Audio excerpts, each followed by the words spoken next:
मैदानी इलाकों में हो रही भारी बरसात के चलते नदियां जो है उफान पर है। हम और बल्कि आज सोमवार का दिन भी है और सोमवती अमावस्या भी है, वहीं जिसके चलते 19 वर्ष बाद एक ऐसा योग बना है जिसमें जो सोमवती अमावस्या है उसके चलते 2 महीने का लोन का महीना भी कहा जाता है और इसमें लगभग 8 सोमवार पहली बार सावन के महीने में पड़े हैं। इस क्रम को आगे बढ़ाते हुए हम इस समय जनपद मुजफ्फरनगर के एक हरनंदेश्वर धाम मंदिर पर खड़े हुए हैं, जहां पर जो बराबर में नदी है, हिंडन नदी है, उसमें पानी भर जाने के कारण जो मंदिर परिसर है और जहां तक का मैं दिखाना चाहूँगा जो शिव का मंदिर है, शिव की मूर्ति है, उस पर भी पानी भरा हुआ है। और उसी को देखते हुए आज सोमवती अमावस्या के चलते जो शिव भक्त है, शिव भक्त लगातार मंदिर में आ रहे हैं और मंदिर में आने के बाद वह शिव की पिंडी पर यानी मंदिर के अंदर भारी पानी भर जाने के कारण मंदिर में लगातार उनका आवागमन जारी है और मंदिर पर जो है जल चढ़ा रहे हैं, मतलब शिव की मूर्ति पर जल चढ़ा रहे हैं। मैं आपको बताना चाहूँगा सोमवती अमावस्या के चलते अब 8 सोमवार हुए और इसके चलते जो क्षेत्र की नदियां हैं वह भी उफान पर दिखती नजर आ रही है और उसके साथ साथ मंदिर में लगभग 1-1 फीट पानी पूरी तरह से भरा हुआ है और जो शिव की पिंडी है उसके ऊपर तक यानी बराबर तक बिल्कुल पानी आ गया है। आप देख सकते हो मौके पर किस तरीके से जो शिव भक्त है लगातार मंदिर में आ रहे हैं और मंदिर में आकर जल अभिषेक करते नजर आ रहे हैं। उसके साथ साथ हमारे साथ मौजूद है एक जो मंदिर के पंडित जी है और एक श्रद्धालु और एक महिला श्रद्धालु भी मंदिर में आए हुए हैं और वे लगातार शिव जी की जो पिंडी है उसके ऊपर जल अभिषेक करते नजर आ रहे हैं। हम आपको बताना चाहेंगे कि भारी बरसात के चलते जो इस समय है नदियां बिल्कुल उफान पर है, अपने पूरे चरम सीमा पर है और उसके साथ साथ लगभग अभी तक कितने ही हादसे भी हो चुके हैं। अभी सावन में कांवड़ यात्रा के दौरान कई हादसे के दौरान कई कांवड़ियों की भी मौत हो चुकी है। वहीं आपको बता दें कि उसके बाद पुलिस प्रशासन ने एक राहत की सांस ली थी, पर क्षेत्र में बाढ़ के चलते जो है जगह जगह जो किसान हैं उनके किसानों की भी जो फसल है जलमग्न हो गई है और उनका भी लाखों रुपए का नुकसान हो गया। लगातार प्रशासन द्वारा रेस्क्यू ऑपरेशन कर जो बचाव कर्मी है वह जो अपने घरों में फंसे हुए हैं उनको लगातार रेस्क्यू ऑपरेशन कर निकाला जा रहा है। अपने सहयोगी के साथ कुलदीप वर्मा, प्राइम न्यूज, मुजफ्फरनगर।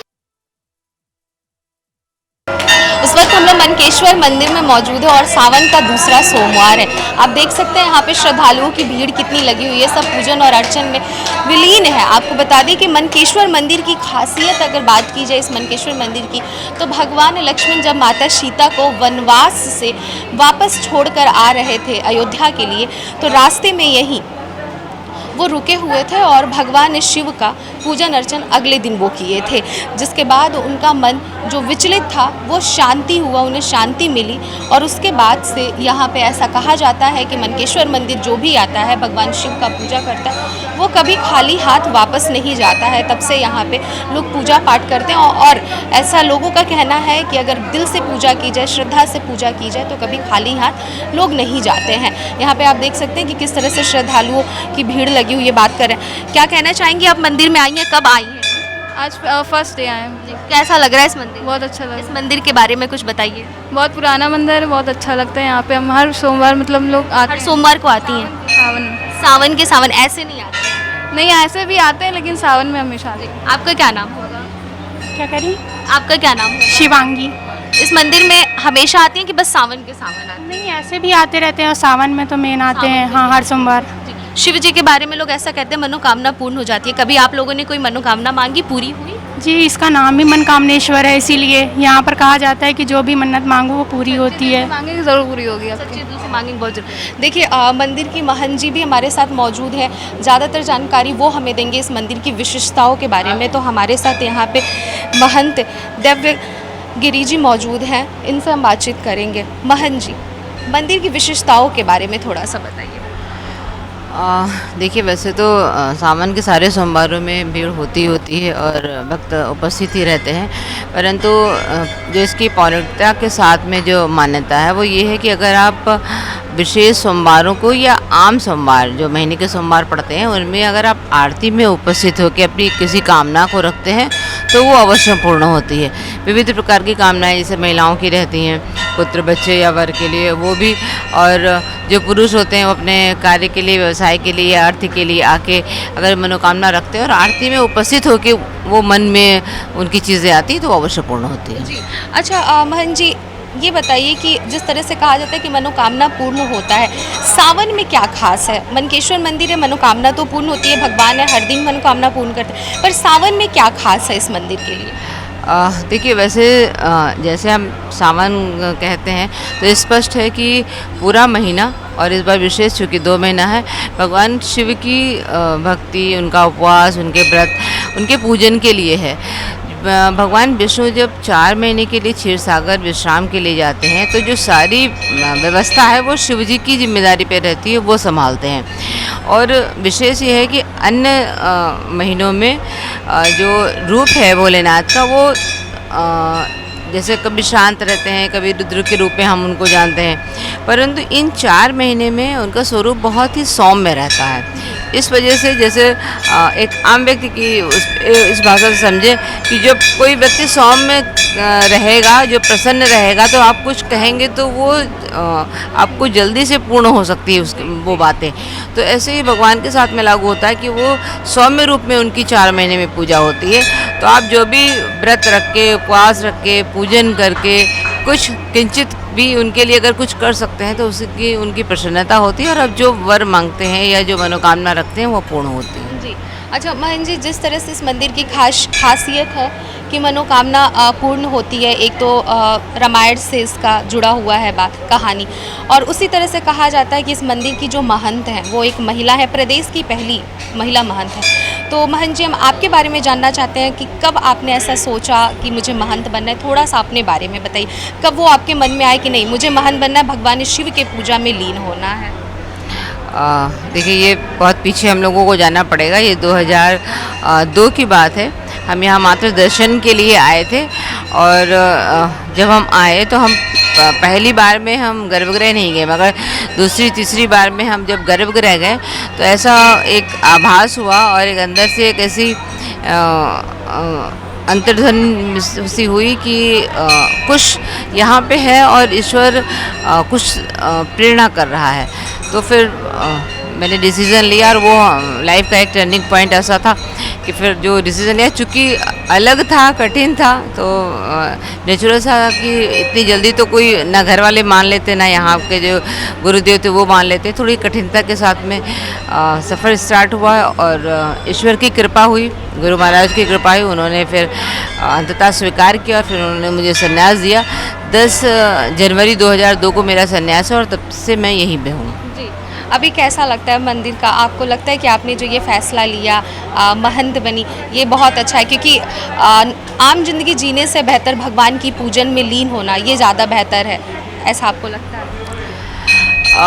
देखिए जब आप कुछ भी सोचते हैं, एक नॉर्मल लाइफ में भी जो आपका पढ़ना या नौकरी या अन्य चीज़ें होती हैं, तो कुछ भी आपको आसानी से नहीं मिलती है, वो कठिनता होती है। हाँ, मगर एक बार इसमें ये खास हुआ कि हम लोग भी बहुत कुछ सोचते हैं, मगर ईश्वर पूर्ण नहीं करते हैं। जो हम सोचे और वो उनकी कृपा हो जाए और वो पूर्ण हो जाए, यानी कि उसमें ईश्वर भी साथ दे रहा है, यानी वो चाहते हैं हम इस राह में या इस मार्ग पे चलें।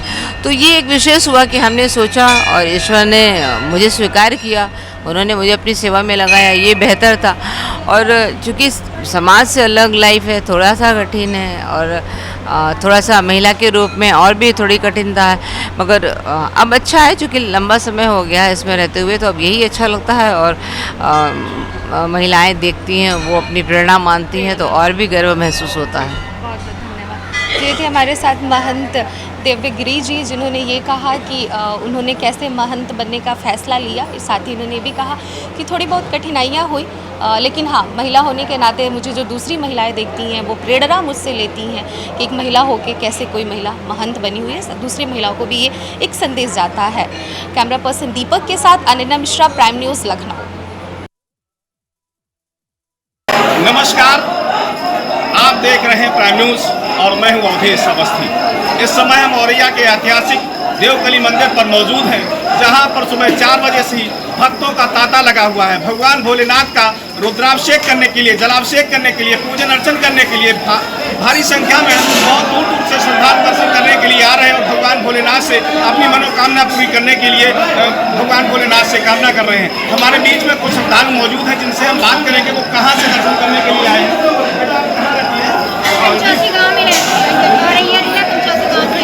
आप कंचौसी से जो है भगवान भोलेनाथ का दर्शन करने के लिए आए। अभी हमारे बीच में और भी श्रद्धालु हैं जिनसे हम बात करेंगे, जानेंगे कि वो कहाँ से दर्शन करने के लिए आए।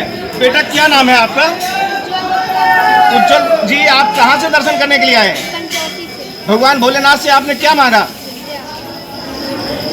अभी हमारे बीच में एक छोटा श्रद्धालु, एक बच्चा मौजूद था जिससे हमने भगवान भोलेनाथ के दर्शन के बारे में पूछा कि आप मंदिर में भगवान भोलेनाथ से क्या मांगने के लिए आए, तो उसने कहा कि हम शिक्षा मांगने के लिए आए। भगवान भोलेनाथ उस बच्चे की मनोकामना को जो है पूर्ण करें।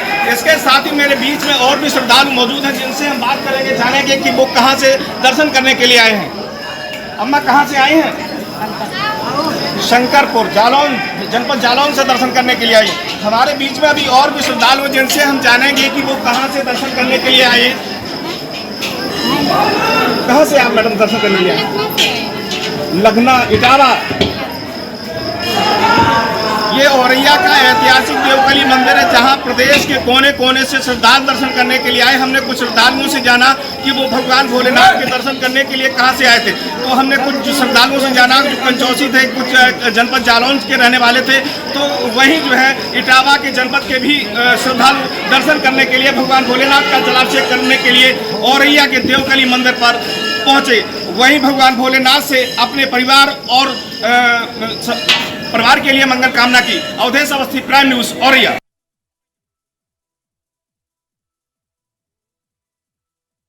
मैं शहर के महावीरन मंदिर पर खड़ा हूं, जहां आज सोमवार अमावस्या का जो है आज जो है दूसरा सोमवार पड़ने जा रहा है। हालांकि कांवड़िये की बात की जाए तो कांवड़िया जो है सैकड़ों किलोमीटर की दूरी से अपने घर से निकलते हैं और चित्रकूट पहुंचते हैं। मैं कैमरा पर्सन के माध्यम से दिखाऊंगा कि ये बांदा का वही प्राचीन हनुमान जी का मंदिर है जहां जो है सैकड़ों की तादाद में लोगों की भीड़ लगी हुई है। चाहे हाईवे की बात करें या हाईवे के किनारे किनारे दुकानों की बात करें, सभी जगह जो है भीड़ देखने को मिल रही है। हालांकि इससे कुछ देर पहले जो है यहाँ से हज़ारों की तादाद में चित्रकूट के लिए जो है लोग निकले थे और आने वाले सोमवार को सोमवती अमावस्या होने की वजह से इस बार सावन में 8 सोमवार पड़ रहे हैं। ये एक ख़ास बात देखने को मिली है। यूँ कहें कि इस बार का जो सावन है वो 2 महीने का होगा, यानी कि 30 अगस्त तक जो है सावन मनाया जाएगा। हालांकि अभी ये सोमवती अमावस्या का जो है ये पहला पड़ाव होगा। अभी और देखेंगे कि अभी एक और सोमवार जो है सोमवती अमावस्या के रूप में अगस्त के महीने में मिल सकता है। जिस तरह कांवड़ जो है पूरी श्रद्धा के साथ में रात हो या दिन हो या सुबह हो या दोपहर हो, वो लगातार चलते जा रहे हैं। और बांदा नगर वासियों की अगर बात करें तो जगह जगह उनके लिए जलपान की भी व्यवस्थाएं की गई हैं। हालांकि जिस तरह जो है कांवड़िया जो है बड़े ही जोश के साथ में चित्रकूट पहुंचने का काम कर रहे हैं, तो वहीं बांदा एसपी अभिनंदन ने भी सुरक्षा व्यवस्था के पुख्ता इंतजाम किए हैं और कल देर शाम उन्होंने पैदल मार्च करके जो है कांवड़ियों के लिए जो है एक अच्छी व्यवस्था का प्रारूप दे रखा है। कैमरा पर्सन जितेंद्र द्विवेदी के साथ अरविंद सिंह गौतम, प्राइम न्यूज़, बांदा।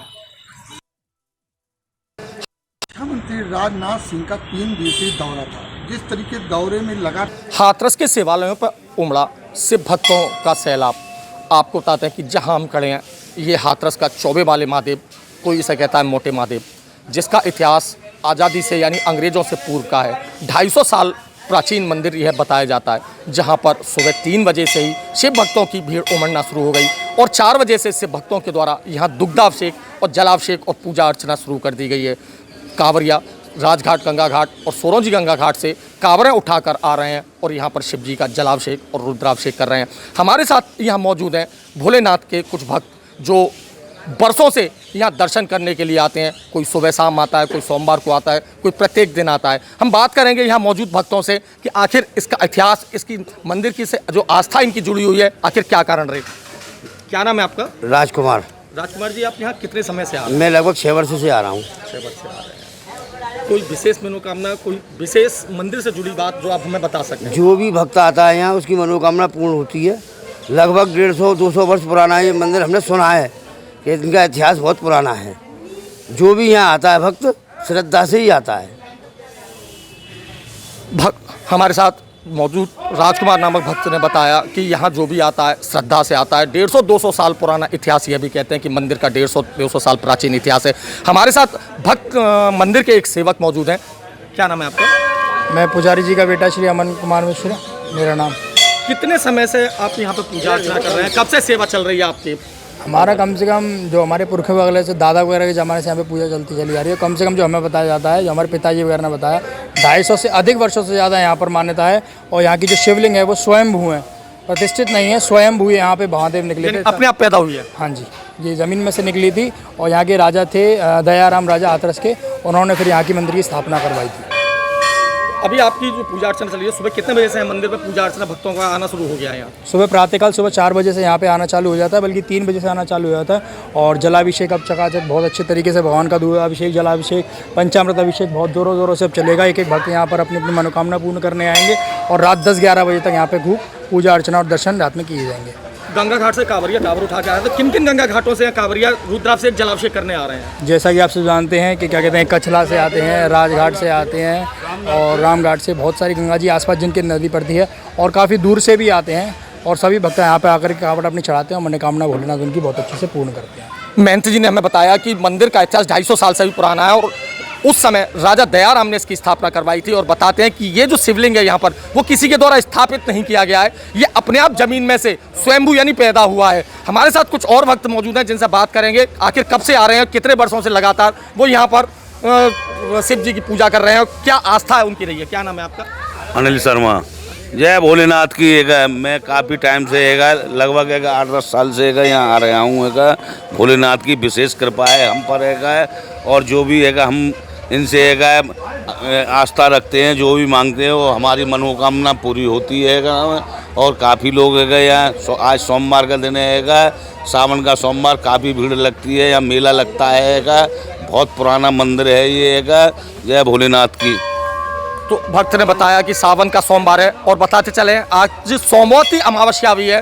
और भक्त ने बताया कि यहाँ पर सोमवार के दिन मेला लगता है, जहाँ काफ़ी दूर दूर से दुकानदार अपनी जीविकोपार्जन के लिए आते हैं, खेल खिलौने लगते हैं, काफ़ी दूर दूर से आकर यहाँ भक्त इस मेले का आनंद उठाते हैं। क्या नाम है आपका? श्री राम। श्री राम जी, कब से आप मंदिर में पूजा अर्चना करने आए हैं? क्या इतिहास है, कितना प्राचीन बताया जाता है? मैं यहाँ 45 साल से आ रहा हूँ लगातार। मैंने जो मेरी इच्छा हुई है वो उन्होंने मुझको भी किया है पूरा।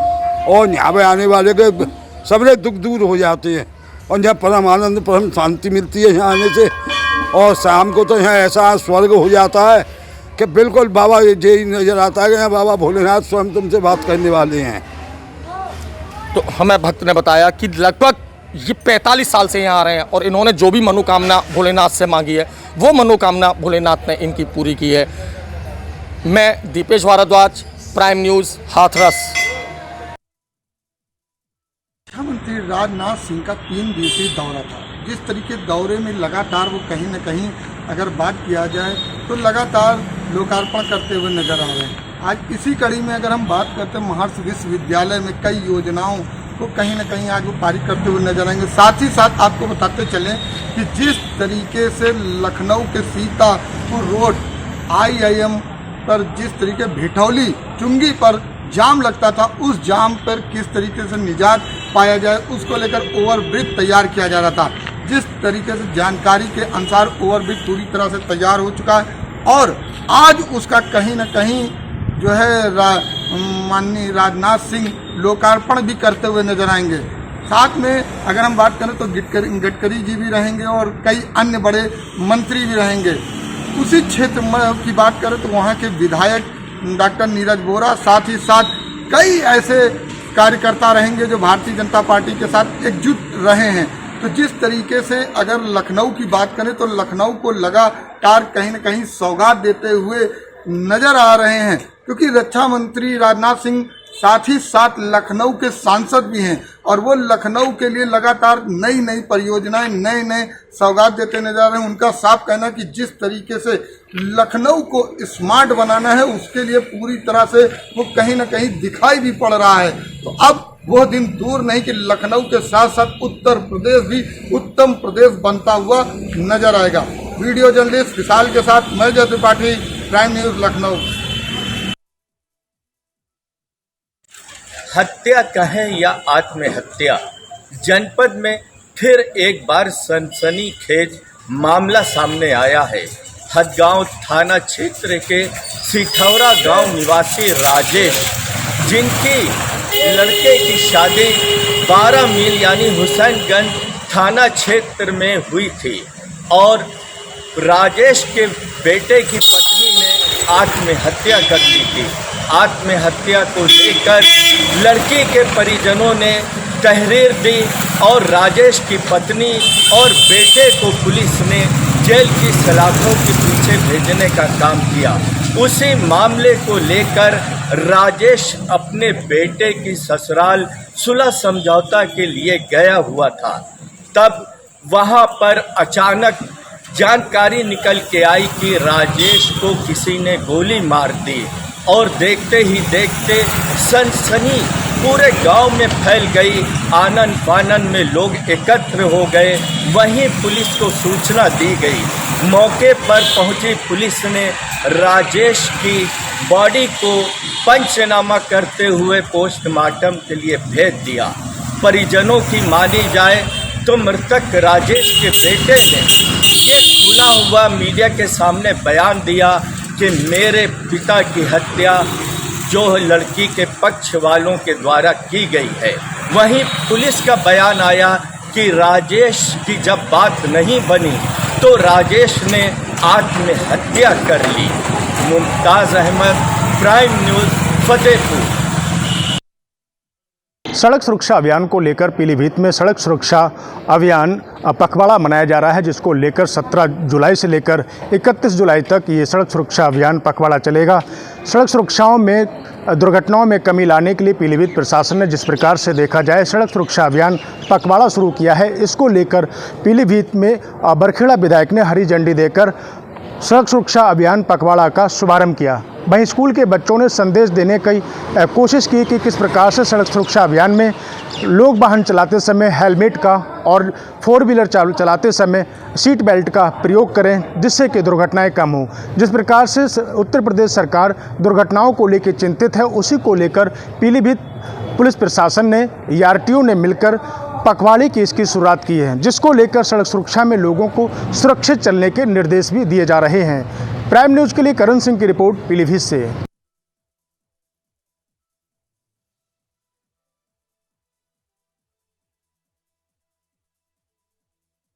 उत्तर प्रदेश की राजनीति में ये शायद पहली बार ऐसी तस्वीरें देखने को मिली हैं कि सरकार के मंत्री अपने विभाग द्वारा कराए जा रहे निर्माण कार्यों की खुद निगरानी करते हुए नज़र आ रहे हैं।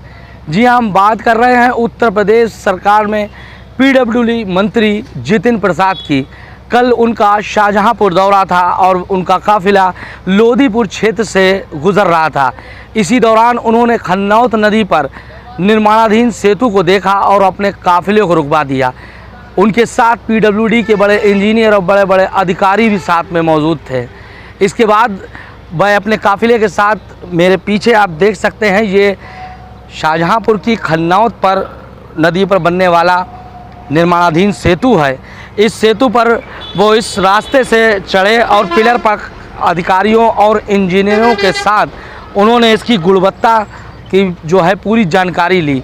साथ ही उन्होंने अधिकारियों को निर्देश दिए हैं कि योगी सरकार में ज़ीरो टॉलरेंस नीति के तहत गुणवत्ता से किसी भी प्रकार का समझौता नहीं किया जाएगा। आपको बता दें कि ये खन्नौत नदी पर बनने वाला सेतु करीब 106 मीटर का है, जिसकी लागत 12 करोड़ रुपए से भी ज़्यादा है। तो ऐसे में कहीं ना कहीं जनता को सुविधा पहुंचाने के लिए जो निर्माण हो रहा है, इसमें जो पड़ोस में आप दूसरा ये पुल देख रहे हैं, ये काफ़ी पुराना हो चुका है, जिसके चलते कोई जनहानि ना हो इसलिए पीडब्ल्यूडी मंत्री जितिन प्रसाद द्वारा सरकार द्वारा ये पुल का जो निर्माण है, जिस स्वीकृति इसको मिली है, मार्च 2024 तक इस कार्य को पूरा होना है। तो कहीं ना कहीं सरकार के मंत्री